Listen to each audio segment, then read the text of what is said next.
வார்த்தைக்குள்ளே நாம் கடந்து செல்ல போகிறோம். பரலோகத்தில் இருக்கிற எங்கள் நல்ல பிதாவே, உங்களை துதிக்கிறோம், ஸ்தோத்தரிக்கிறோம், நன்றி செலுத்துகிறோம். ஜீவனுள்ள தேவனே, எங்களை உங்களுடைய உள்ளங்கைகளிலே வரைந்து வைத்து பாதுகாக்கிற நல்ல தகப்பனே, உங்களுக்கு நன்றி என்று சொல்கிறோம். ஆண்டவரே, இந்த வேளையிலும் எங்கள் ஒவ்வொருவரையும் உங்களுடைய சமூகத்தில் ஒப்புக் கொடுத்து ஜெபிக்கிறோம். உங்களுடைய வார்த்தைக்கு எங்களை நாங்கள் ஒப்புக் கொடுக்கிறோம். ராஜா, உங்களுடைய வார்த்தையினால் எங்களோடு பேசும், எங்களை பலப்படுத்தும். ஆண்டவரே, உமக்குள்ளாய் நாங்கள் எடுத்த ஓட்டத்தை ஆண்டவரே நம்பிக்கையோடும் உறுதியோடும் வெற்றியோடும் ஓடி முடிக்க எங்களுக்கு உதவி செய்தோம். ராஜா, உதவி செய்கிற தேவனே, உங்களை ஸ்தோத்தரிக்கிறோம். உயிரோடு இருக்கிறவரே, உங்களுக்கு நன்றி செலுத்துகிறோம். ஆண்டவரே, உங்களுடைய வார்த்தையை எங்களுக்கு ஆசீர்வதித்து தருகிறதற்காய் நன்றி என்று சொல்கிறோம். இயேசுவே, இந்த வேளையை ஆசீர்வதியும், உம்முடைய நாமத்தை மகிமைப்படுத்தும். இயேசுவின் இனிய நல்ல நாமத்தில் ஜெபிக்கிறோம் எங்கள் ஜீவனுள்ள நல்ல பிதாவே. ஆமென், ஆமென். ஹல்லேலூயா. கர்த்தருடைய பரிசுத்த நாமமே மகிமைப்படுவதாக. இன்றைக்கு நாங்கள் தேவனுடைய நேசம், அவருடைய அன்பு என்ன என்பதை நாங்கள் பார்க்க போகிறோம். சர்வசாதாரணமாய் அவர் அன்பா இருக்கிறார் என்று நாங்கள் எல்லாரும் சொல்லுவோம், விசுவசித்தும் இருக்கிறோம். சிலர் அப்படியே அதிலே நாங்கள் வாழ்ந்து கொண்டும் இருக்கிறோம். ஆனால் கர்த்தருடைய நேசம் எப்படிப்பட்டது, அந்த நேசத்தினுடைய ஆழம் என்ன, அதனுடைய காரியங்கள் என்ன என்பதை இன்றைக்கு நாங்கள் பார்ப்போம். முதலாவதாக நாங்கள் உன்னத பாட்டின் புத்தகம் 8வது அதிகாரம் 6வது வசனத்தை நாங்கள் வாசிக்க கேட்போம்.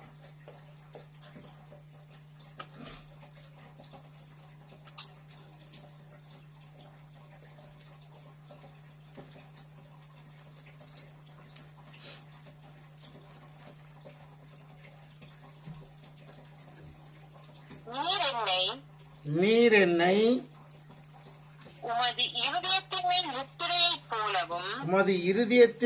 முத்திரையைப் போலவும் உமது புயத்தின் மேல் முத்திரையைப் போலவும் வைத்துக் கொள்ளும். உமது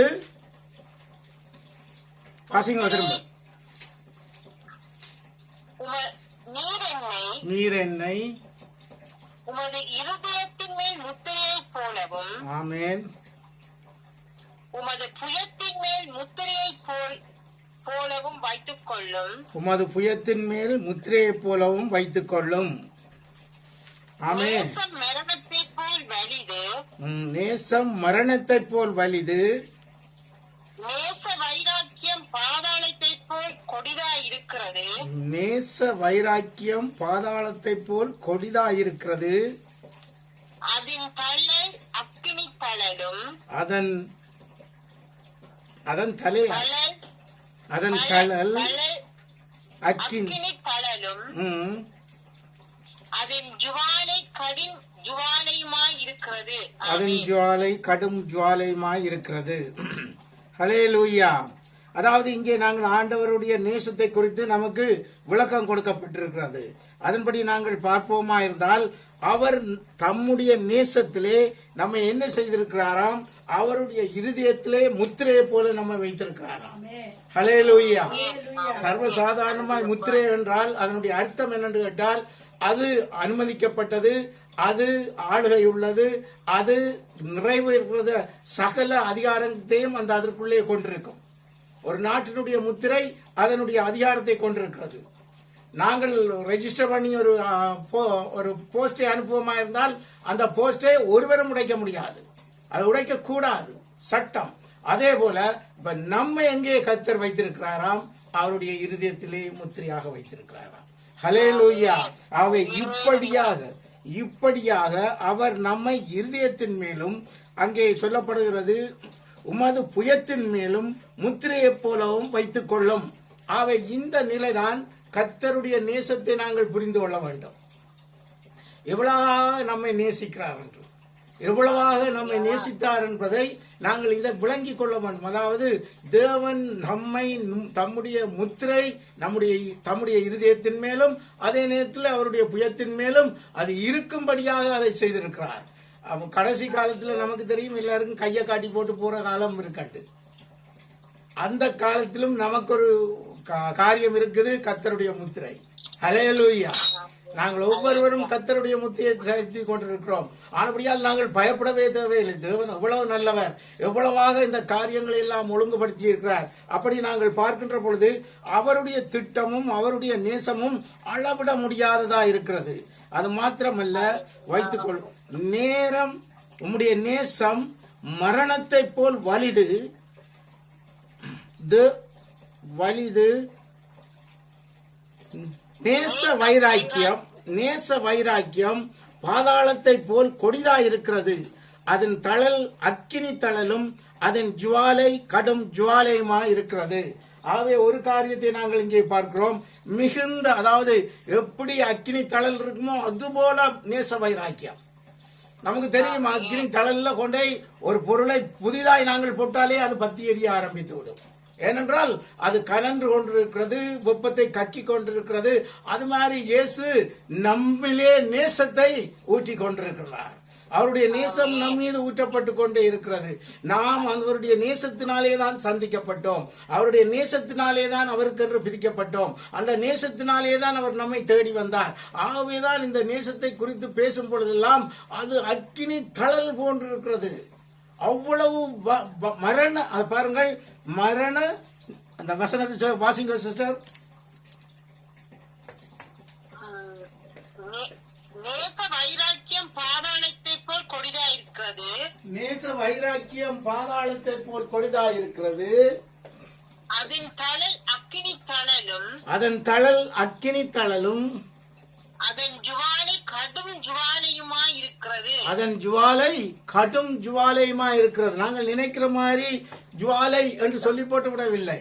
அதாவது கர்த்தருடைய அந்த நேசம் வைராக்கியமாய் வெளியே பரவி கொண்டிருக்கிறது. அப்படி பரவினபடியால் தான் ஜனங்கள் சந்திக்கப்படுகிறார்கள். அவருடைய அன்பை அறிந்து கொண்டபடியால் தான் தேவனண்டே ஓடி வருகிறார்கள். அவர் நமக்காக செய்த காரியங்களை எல்லாம் விளங்கி கொண்டபடியால் தான் கர்த்தருக்குள்ளே ஜீவிக்கிறதான அந்த உன்னதமான ஜீவியத்தை தேடி ஜனங்கள் ஓடி வருகிறார்கள். ஆகவே அவருடைய நேசம் சாதாரணமான நேசம் அல்ல. நாங்கள் இந்த உலகத்திலே காண்கிற நேசம் அல்லது அனுபவிக்கிற நேசம் இவைகள் எல்லாவற்றையும் விட மேலானது.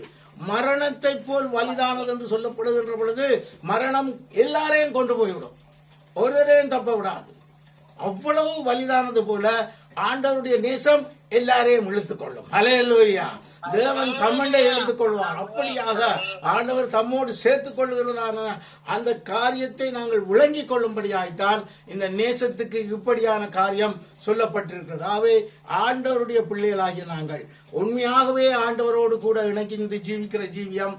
நாம் நேசத்துக்குள்ளாய் இணைக்கப்பட்டிருக்கிறோம், நேசத்துக்குள்ளாய் பிடிக்கப்பட்டிருக்கிறோம், அன்புக்குள்ளாய் அணைக்கப்பட்டிருக்கிறோம். இந்த அணைப்பு சர்வ சாதாரணமானதல்ல, இது உன்னதமானது. உன்னதமான தேவனுடைய அணைப்பு.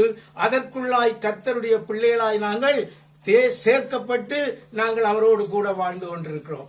ஆகவே அடுத்த வசனத்தை வாசிங்க சிஸ்டர். திரளான தண்ணீர்கள் நேசத்தை அவிக்க மாட்டாது, நேசத்தை அவிக்க மாட்டாது. வெள்ளங்களும் அதை தணிக்க மாட்டாது, வெள்ளங்களும் அதை தணிக்க மாட்டாது. ஒருவன் தன் வீட்டிலுள்ள ஆஸ்திகளை எல்லாம், ஒருவன் தன் வீட்டிலுள்ள ஆஸ்திகளை எல்லாம் நேசத்துக்காய் கொடுத்தாலும், நேசத்துக்காய் கொடுத்தாலும் அது முற்றிலும் அசட்டை பண்ணப்படும். அது முற்றிலும் அசட்டை பண்ணப்படும். ஆண்டவரிடத்தில் பொருளை கொடுத்து பணத்தை கொடுத்து ஆண்டவருடைய நேசத்தை நாங்கள் பெற்றுக்கொள்ளலாம்னா நோ, ஒருபோதும் இல்லை. அதை ஒருபோதும் ஆண்டவர் அனுமதிக்க மாட்டார். என்றால் அது அவருடைய நேசம் அக்கினி தழலை போன்றது. அது மிகுந்த வைராக்கியமான நேசம். அந்த வைராக்கியமான நேசத்தினாலே தான் நாங்கள் இணைக்கப்பட்டோம், பிடிக்கப்பட்டோம், கர்த்தரோடு கூட இணைந்து கொள்ளப்பட்டோம். அப்படி இணைந்து கொள்ளப்பட்டதற்கு நமக்கு என்ன தெரியும்? ஆண்டவர் எங்களை வந்து ரட்சித்தார், எங்களை தம்மோடு சேர்த்து கொண்டார். காரணம் என்ன? இந்த நேசம்தான். நாங்கள் இன்னொரு வசனத்தை வாசிக்க கேட்போமே. யோவான் சுவிசேஷம் 3ஆம் அதிகாரம் 16வது வசனத்தை வாசிக்க கேட்போம்.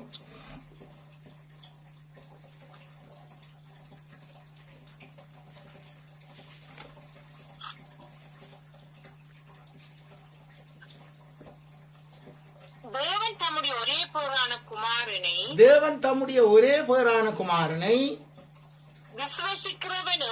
விசுவசிக்கிறவன் எவனோ அவன் கெட்டுப்போகாமல் நித்திய ஜீவனை அடையும் படிக்கு, அவன் கெட்டுப்போகாமல் நித்திய ஜீவனை அடையும் படிக்கு அவரை தந்தரளி இவ்வளவாய் உலகத்தில் அன்பு கூர்ந்தார். இவ்வளவாய் உலகத்தில் அன்பு கூர்ந்தார். ஹல்லேலூயா. உலகத்தில் என்றால் உலகத்தில் உள்ள பொருட்களிலே அல்ல, உலகத்தில் உள்ள மிருகங்களிலே அல்ல, அன்பு கூர்ந்தது அவருடைய ஜனத்தின் மேல். அல்லேலூயா. அவருடைய பிள்ளைகளின் மேல். ஆனபடியால் தான் அந்த அன்பு அழிக்க முடியாததா இருக்கிறது. அவர் அந்த அன்பினாலே தான் நம்மை தேடி வந்தார். அந்த அன்பினாலே தான் நம்மை மீட்டுக் கொண்டார். அந்த அன்பினாலே தான் தம்மே பலியாய் ஒப்பு கொடுத்தார். ஆகவே இந்த அன்பு சாதாரணமான அன்பு அல்ல, இது கர்த்தரிடத்திலிருந்து புறப்படுகிறதான அன்பு.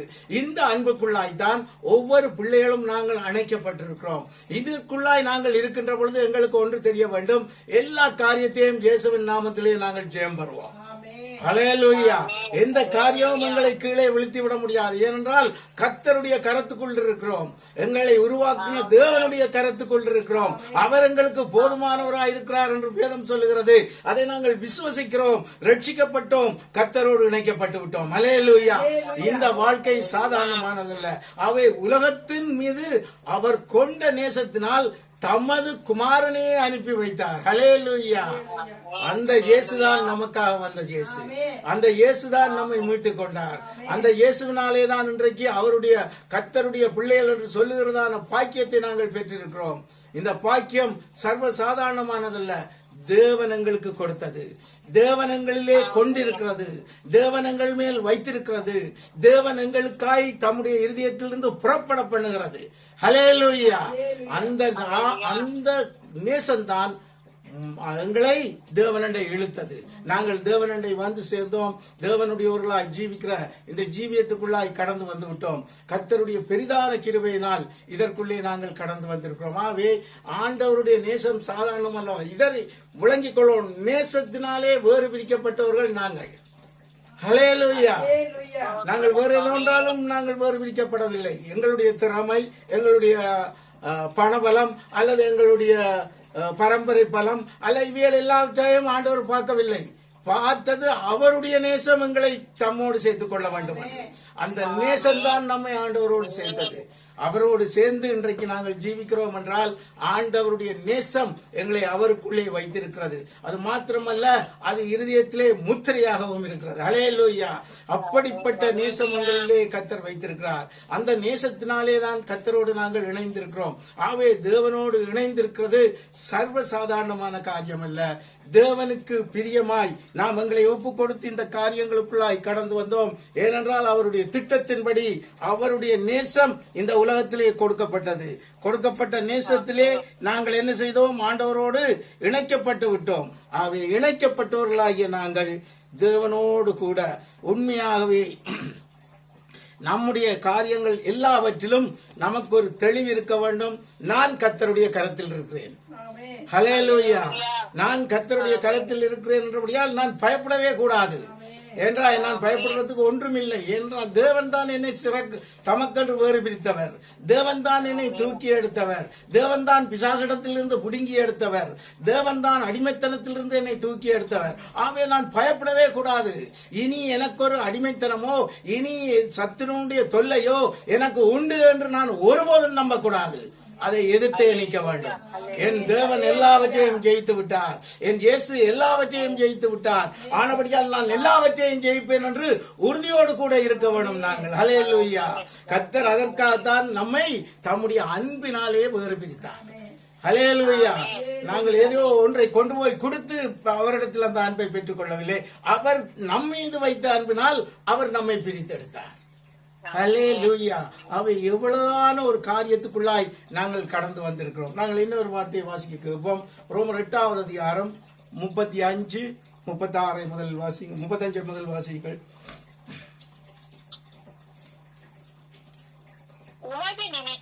உமது நிமித்தம் எந்நேரமும் கொல்லப்படுகிறோம். அடிக்கப்படும் ஆடுகளைப் போல எண்ணப்படுகிறோம் என்று எழுதியிருக்கிறபடி நேரிட்டாலும் கிறிஸ்துவின் அன்பை விட்டு நம்மை பிரிப்பவன் யார்? ஆமென். ஹல்லேலூயா. என்னை பிரிப்பவன் யார்? உபத்திரவமோ வியாகுலமோ துன்பமோ பசியோ நிர்வாணமோ நாசமோசமோ நாசமோசமோ பட்டயமோ ஒன்றுமே என்னை பிரிக்க மாட்டாது. ஹல்லேலூயா. ஏனென்று கேட்டால் கர்த்தருடைய கரத்துக்குள் இருக்கிறோம். ஆமென். மகா பெரியவருடைய கரத்துக்குள் இருக்கிறோம். மகா உன்னதமான தேவனுடைய கரத்துக்குள் இருக்கிறோம். ஆகவே இந்த உலகத்தினுடைய காரியங்களை தேவனை விட்டு பிரிக்க முடியாது. நாங்கள் தேவனுடைய சொந்தக்காரர், தேவனுடைய பிள்ளைகள், தேவனுடைய முத்திரைகள். ஹல்லேலூயா. ஸ்தோத்திரம், ஸ்தோத்திரம். ஆமென். இப்படியாய் தேவன் நம்மை தூக்கி எடுத்திருக்கிறார் என்றதை நாங்கள் புரிந்து அவரோடு கூட நாங்கள் வாழ வேண்டும். அப்படி வாழுகின்ற பொழுது நிச்சயமாய் கர்த்தருக்குள்ளே நாங்கள் எங்களுடைய நிலையை நாங்கள் எண்ணி எண்ணி பார்த்து நாங்கள் கர்த்தருக்குள்ளே ஜீவிக்கிற அந்த ஜீவியத்திலே உண்மையோடு கூட கர்த்தருக்குள்ளே மகிழ்ந்து நாங்கள் இன்னும் அதிகமாய் அவரை கிட்டி சேர முடியும். அப்படி சேருவதுதான் தேவனுடைய திட்டம். ஆனபடியால் தான் அவர் நம்மை இப்படியாக மீட்டுக் கொண்டார். இன்னும் ஒரு வார்த்தையை வாசிக்க கேட்போம். மார்க்கு சுவிசேஷம் 6:35-36.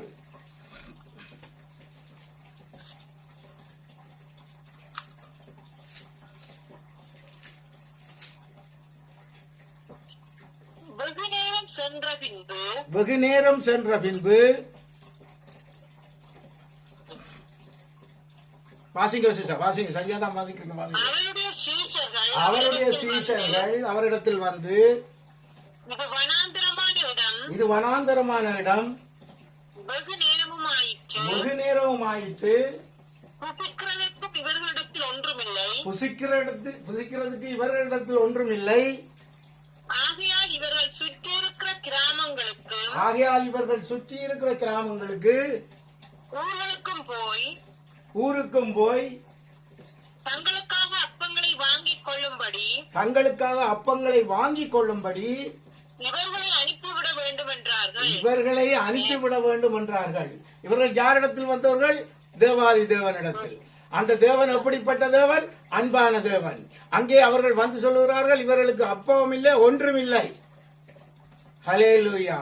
வானத்திலே இருந்த அப்பத்தை இறக்கி வைத்த எங்கள் தேவன். ஹல்லேலூயா. இருந்த அப்பத்தை பல்கி பெருக பண்ணினார். ஹல்லேலூயா. 5 அப்பங்களும் 2 மீன்களும் பல்கி பெருகிட்டு. ஹல்லேலூயா. இப்படியாய் தேவன் தன்னுடைய பிள்ளைகளுடைய தேவைகளை சந்திக்க வல்லவர். நீங்கள் நினைக்கிறீங்களா நம்முடைய தேவைகள் சந்திக்கப்பட மாட்டாது? நமக்காக கர்த்தர் ஒரு அற்புதம் செய்ய மாட்டார் என்று நினைக்கிறீர்களா? அவருடைய இருதயத்திலே முத்திரையாக வைக்கப்பட்டிருக்கிற நமக்காக கர்த்தர் ஒன்றுமே செய்ய மாட்டார் என்று நினைக்கிறீர்களா? எல்லாவற்றையும் அவர் நமக்காக செய்து முடிப்பார். ஹல்லேலூயா. இது ஒவ்வொரு கிறிஸ்தவனும் அறிந்திருக்க வேண்டியது. கர்த்தருடைய அன்பு என்ன என்பதை தெரிந்திருக்க வேண்டும். நமக்கு எதிராக எழும்புகிற எந்த ஒரு ஆயுதமும் வாய்க்காதே போகும். கர்த்தர் நம்மை ஆசீர்வதிப்பார். கர்த்தர் நம்மோடு கூட இருந்து பலப்படுத்துவார். கர்த்தர் நம்மோடு கூட இருந்து நம்முடைய தேவைகளை எல்லாம் சந்தித்து ஆசீர்வதிப்பார். அதற்காகத்தான் அவர் தம்முடைய கரங்களுக்குள்ளாகவே நம்மை வைத்து பாதுகாக்கிறார். ஒருவரும் அவருடைய கரத்திலிருந்து எங்களை வேறு பிரிக்க முடியாது. எந்த ஒரு காரியமோ எங்களை அவருடைய கரத்திலிருந்து பிரித்து விடவும் முடியாது, தள்ளி விடவும் முடியாது. அவர் எங்களை பாதுகாத்து கரம் பிடித்து வழி நடத்துகிற தேவன். ஹல்லேலூயா. அவருக்குள்ளாய் ஜீவிக்கிற ஜீவியம் வெற்றியான ஜீவியம், எல்லாவற்றையும் ஜெயிக்கிற ஜீவியம். அந்த ஜீவியத்துக்குள்ளே தான் நாங்கள் கடந்து வந்திருக்கிறோம். ஆனபடியால் நாங்கள் உண்மையாகவே தேவனோடு கூட ஜீவிக்கிற அந்த ஜீவியத்திலே உண்மையோடு கூட கர்த்தருக்குள்ளாய் எங்களை நாங்கள் ஒப்பு கொடுத்து ஜீவிக்க வேண்டும். அப்படி ஜீவிக்கிறதைத்தான் தேவன் எங்களிடத்தில் எதிர்பார்க்கிறார்.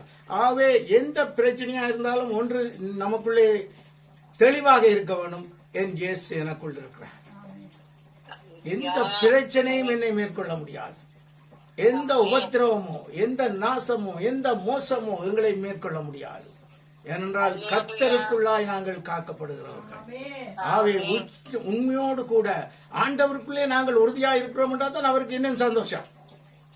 நான் ஆண்டவருடைய பிள்ளை, ஆனால் நான் ஒளிச்சு கொண்டு ஆண்டவருக்கு இல்ல நான் மற்றவங்களை போல ஜீவிக்கிறேன், எனக்கும் துன்பங்கள் 9 துன்பம் எல்லாம் சிலுவையோடு முடிந்து விட்டது. கண்ணீர் எல்லாம் சிலுவையோடு முடிந்து விட்டது. பிரச்சனைகள் எல்லாம் சிலுவையோடு முடிந்து விட்டது. அதை விசுவாசிக்கிறவன் தான் விசுவாசி. ஹல்லேலூயா. அந்த விசுவாசிக்குள்ளாதான் இந்த காரியங்கள் எல்லாம் ஒழுங்குபடுத்தப்படுகிறது. நாம் அவருடைய விசுவாசத்தினாலே இவற்றை ஜெயிக்க வேண்டும்.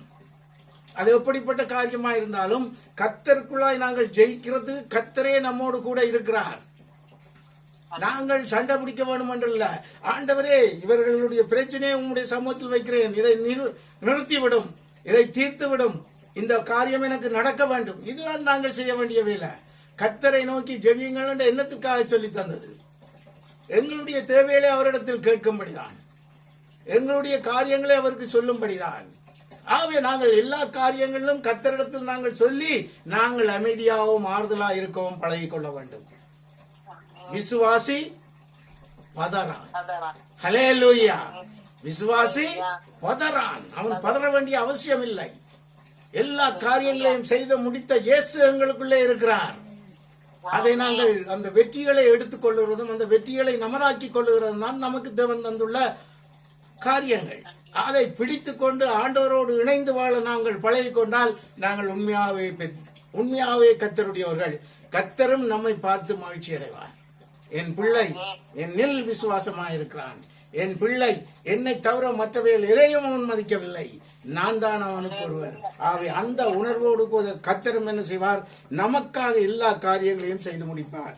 எபேசியருக்கு எழுதின 3வது அதிகாரம் 18வது வசனத்தை நாங்கள் வாசிக்க கேட்போம்.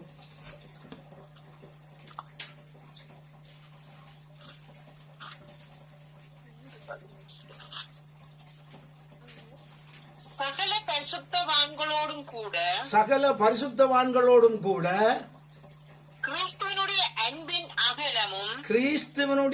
அன்பின் அகலமும் நீளமும் ஆழமும் உயரமும்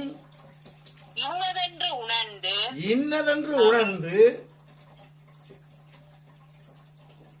தொடர்ந்து வாசிக்கும். வாசிக்காதே. அறிவு கட்டாத அந்த அன்பை அறிந்து கொள்ள வல்லவர்களாகவும் தேவனுடைய சகல பரிபூரணத்தாலும் நிறையப்படவும் அவர் தம்முடைய மகிமையினுடைய ஐஸ்வர்யத்தின்படியே உங்களுக்கு அனுக்கிரகம் பண்ண வேண்டும் என்று வேண்டிக் கொள்ளுகிறேன். அல்லேலூயா. ஆவே தேவனுடைய ஐஸ்வர்யத்தின்படி சகல அனுக்கிரகங்களும் எங்களுக்கு உண்டு. அதைத்தான் அவர் செய்கிறார். ஆண்டவருடைய காரியங்களுக்குள்ளாய் நாங்கள் எங்களை ஒப்புக் கொடுக்கின்ற பொழுது, அவரோடு கூட ஜீவிக்கின்ற பொழுது, அவரிடத்தில் எங்களுடைய எல்லா பிரச்சனைகளையும் வைத்து விடுகின்ற பொழுது அவர் நமக்காக யாவற்றையும் செய்து முடிக்கிறார். நாங்கள் அதை சுமக்க வேண்டும் என்றோ, நாங்கள் அதை சுமந்து கொண்டு அங்க வச்சு இங்க வச்சு அங்க சொல்லி இங்க சொல்லி இயேசுவிடத்தில் சொல்லுங்கள். ஆண்டவரே இதை உங்களிடத்தில் சொல்லுகிறோம், இந்த பிரச்சனை என்னை விட்டு நீங்கி போகணும் என்றால் அவர் ஏற்கனவே அதை வெற்றி கொண்டு விட்டார். வெற்றி கொண்ட பிரச்சனை எங்கேயோ ஒரு பக்கத்தில் அடுக்கி வைக்கப்பட்டிருக்கிறது. நாங்கள் என்ன செய்கிறோம்? இயேசுவிடத்தில் சொல்லுகின்ற பொழுது அதை நாங்கள் எடுத்துக்கொள்ள கர்த்தர் நமக்கு உதவி செய்கிறார். ஹல்லேலூயா. எந்த பிரச்சனையா இருந்தாலும் நாங்கள் கர்த்தருக்குள்ளாய் ஜெயம் பெற கர்த்தர் இந்த காரியங்களை நமக்காக செய்து வைத்திருக்கிறார். ஆகவே அவருடைய நேசம் சாதாரணமான நேசம் என்று நினைக்காதீர்கள். நீங்கள் உங்களுக்கு நமக்குள்ளே ஒரு குழந்தையின் மீது எவ்வளவு பாசம் வைத்திருந்தோ அந்த குழந்தையை நாங்கள் எவ்வளவாய் பாதுகாப்போம், அதற்கு மேலாய் தேவன் நம்மை பாதுகாக்கிறவர். ஹல்லேலூயா. ஆகவே அப்படியான தேவனுடைய பிள்ளைகள் தான் நாங்கள். தாய்தன் பாலகனை மறந்து அவள் மறந்தாலும் நான் உன்னை மறப்பதில்லை. ஹல்லேலூயா. ஆகவே அப்படிப்பட்ட தேவன் தான் நம்முடைய தேவன். ஆகவே அந்த தேவனிடத்தில் வந்தவர்களாகிய நாங்கள், எங்களுக்கு போதுமானவர் ஒருவர் இருக்கிறார், அவருக்கு பேர் இயேசு. ஹல்லேலூயா. எங்கள் தேவைகளை சந்திக்கிறவர் ஒருவர் இருக்கிறார், அவருக்கு பேர் இயேசு. எங்களுக்காக யுத்தம் பண்ணுகிறவர் ஒருவர் இருக்கிறார், அவருக்கு பேர் இயேசு. எந்த பிரச்சனையிலும் எங்களை தூக்கி நிறுத்துகிறவர் ஒருவர் இருக்கிறார், அவருக்கு பேர் இயேசு. ஹல்லேலூயா. ஆகவே அவருக்குள்ளாய் எங்களுடைய வாழ்க்கையை உண்மையோடு ஒப்புக் கொடுத்து அவருக்குள் வாழ்வோம், தேவனுக்கென்று எழுந்து பிரகாசிப்போம்.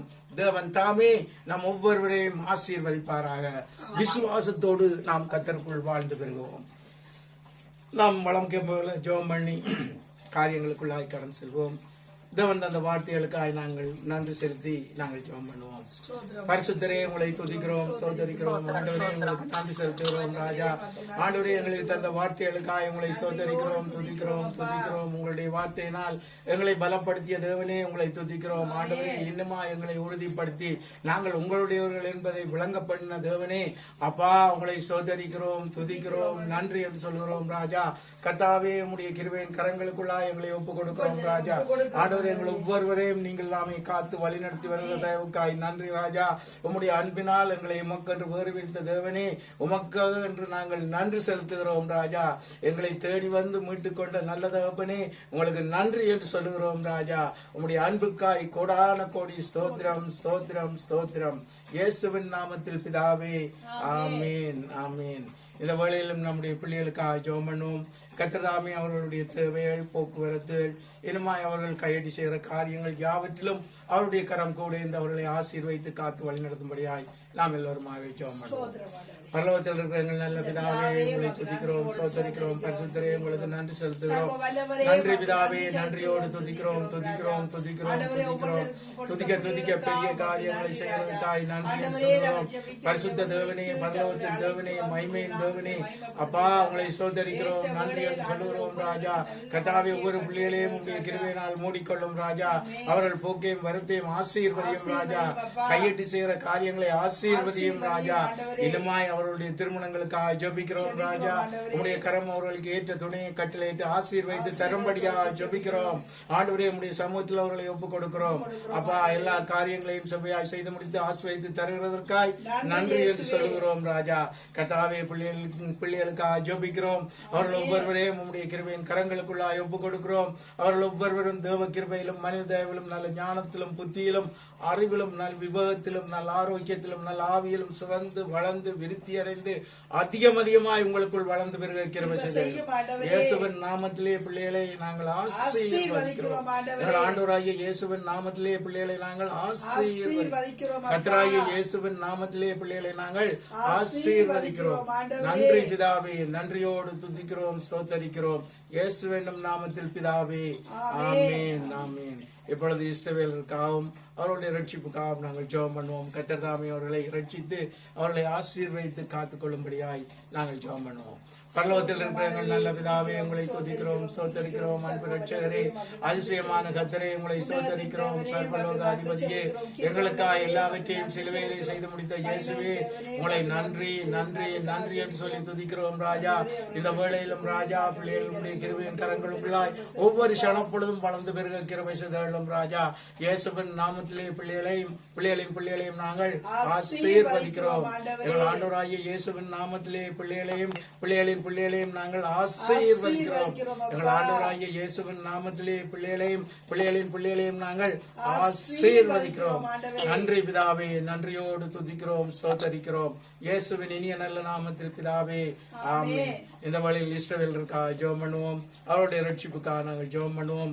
கர்த்தர் தாமே அவர்களை ரட்சித்து தம்மோடு சேர்த்துக் கொள்ள தேவ கிருபை அளவற்ற விதமாய் அவர்கள் மீது கடந்து வரும்படியாய் ஜெபம் பண்ணுவோம். பரலோகத்தில் இருக்கிற எங்கள் நல்ல பிதாவே உங்களை துதிக்கிறோம், சோதரிக்கிறோம். அன்பு ரட்சகரே உங்களுக்கு நன்றி என்று சொல்கிறோம். இஸ்ரவேலருக்காக உங்களை துதிக்கிறோம். இஸ்ரவேலரை ரட்சிக்க வந்த தேவன், எங்களை ரட்சித்த தேவனே, அவர்களுக்காக நாங்கள் ஜெபிக்கிறோம் ராஜா. ஆண்டவரே, அவர்களும் பேராய் குடும்பமாய் ரட்சிக்கப்பட கிருபை செய்யும் ராஜா. விசேஷமாய் அவர்கள் உண்மை அறிந்து கொள்கிற அறிவை அவர்களுக்கு கட்டளையிடும் ராஜா. நீங்க தான் மெய்யான மெசியாஸ் என்பதை அவர்கள் கண்டு அறிந்து ஆண்டவரே உம்முடைய கிருபைக்குள்ளாய் கடந்து வர கிருபை செய்தார்கள். அவர்களை தூக்கி எடுக்கிற தேவனே உங்களை துதிக்கிறோம் ராஜா. அவர்களுடைய இருதய கண்களை திறந்ததற்காக நன்றி சொல்கிறோம். இயேசுவின் நாமத்திலே இஸ்ரவேலருக்காக நாங்கள் ஜெபிக்கிறோம் ராஜா. இஸ்ரவேலரை ரட்சித்தருளும் ராஜா. இயேசுவின் நாமத்திலே இஸ்ரவேலர் ரட்சிக்கப்படுவார்களாக. எங்கள் ஆண்டவராகிய இயேசுவின் நாமத்திலே இஸ்ரவேலர் ரட்சிக்கப்படுவார்களாக. கர்த்தராகிய இயேசுவின் நாமத்திலே இஸ்ரவேலர் ரட்சிக்கப்படுவார்களாக. நன்றி பிதாவே, நன்றி. இயேசுவின் நாமத்திலே இஸ்ரவேலரை நாங்கள் ஆசீர்வதிக்கிறோம். ஆண்டவராகிய இயேசுவின் நாமத்திலே இஸ்ரவேலரை நாங்கள் ஆசீர்வதிக்கிறோம். கர்த்தராகிய இயேசுவின் நாமத்திலே இஸ்ரவேலரை நாங்கள் ஆசீர்வதிக்கிறோம். நன்றி பிதாவே, நன்றியோடு துதிக்கிறோம், சோதரிக்கிறோம். இயேசுவின் நாமத்தில் பிதாவே, ஆமென், ஆமென், அல்லேலூயா. நாம் எல்லோருமாய் சொல்லுவோம். என் ஆத்துமாவே கர்த்தரை ஸ்தோத்திரி, என் முழு உள்ளமே அவருடைய பரிசுத்த நாமத்தையே ஸ்தோத்தரி. என் ஆத்மாவே கர்த்தரையே ஸ்தோத்தரி. அவர் செய்த சகல உபகாரங்களையும் மறவாதே. ஆமென்.